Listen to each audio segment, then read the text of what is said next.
welcome back to my channel. In this video I'm going to be reviewing this book here called The Philosophy of Coffee by Brian Williams, a book that I read recently. On the back, the blurb, it says, "This is a short, entertaining and illuminating introduction to the history and culture of coffee, from the humble origins of the bean in northeast Africa over a millennium ago to what it is today, a global phenomenon that is enjoyed around the world. It is the perfect gift for coffee lovers, including chapters on the rise of the coffee house, legal bans on coffee, Brazil's domination of the world coffee trade, and the birth of the espresso." Brian Williams blogs about the culture of coffee at Brian's Coffee Spot, and this is his first book. So, part of the reason why I got this book, I came across this in a Waterstones last year, and I ended up buying it. I think it's just around. I got it for Christmas last year, 2018, but I only read it recently. Now I'm getting more and more into coffee, so in a sense I'm going full circle in my preferences. I had my first mug of coffee when I was about 10 or 11 years old. My dad made it for me, very weak with a lot of milk. During my exams as a teenager, I made my own coffee and I increased its strength. I drank it with tea biscuits, which ironically I prefer to dunk into coffee instead of tea. Unfortunately, the coffee sometimes made me dehydrated, although I was probably not drinking enough water, and gave me the trembles. I eventually gave coffee up and developed a liking for tea, which initially I hated. But my parents drank a lot of tea, and they kind of tried to get me into it, and I saw them drinking it and really wanted to like it. So over time, I would just take a few sips, and over time I gradually began to like it, and then it became my favourite drink, and I got really into it. So it became my favourite drink in my 20s.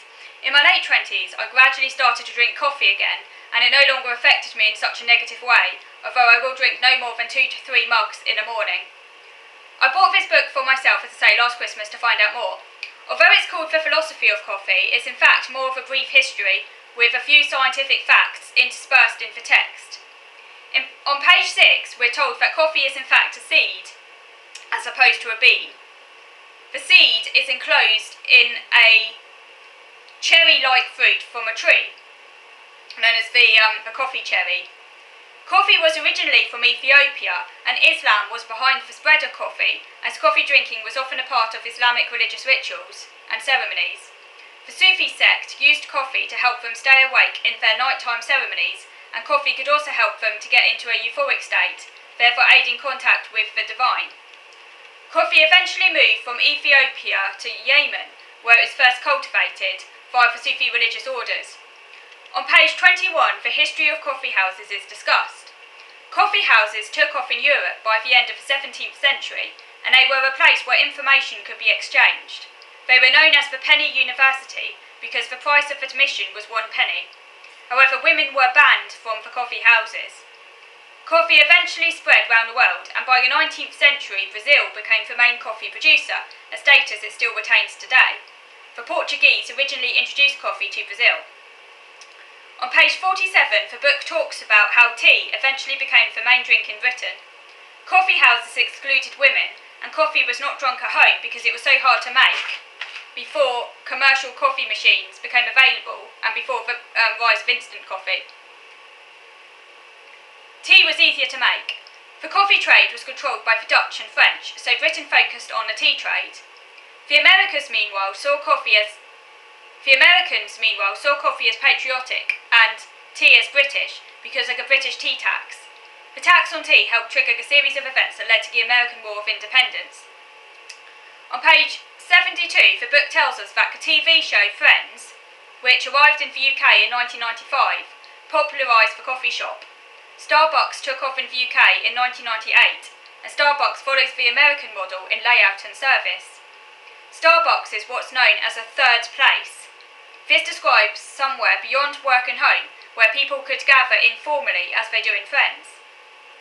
I was never particularly into Friends growing up. I know it was really, really popular, and it was often shown, we often watched it at school sometimes, before the holidays, as something light-hearted entertainment. Before you broke up from school for holidays, sometimes Friends was shown. but I was never particularly into it. I didn't really see what all the fuss was about. It wasn't my sort of humour. So, but yeah, let me know if any of you were ever into that programme. So, and also, do you drink coffee, and do you prefer other drinks? Do let me know below. So this book was a quick and simple read, full of interesting information about the history of coffee, although when I got it I was sort of expecting a bit more kind of like philosophy about coffee, so I was slightly disappointed that it didn't really, because I was expecting a philosophy book basically. Was more of a history book, which is fine, you know, I like history and that was very interesting, but it is maybe a little bit deceptive. It should really say the history of coffee, not the philosophy of coffee, but apart from that, this was a good read. Okay, so I'm going to move on now to video number 2. I'm going to be talking about my birthday, and also I'm going to be guiding you through a recipe I tried recently for a peach and raspberry cake. So moving on to part 2 now.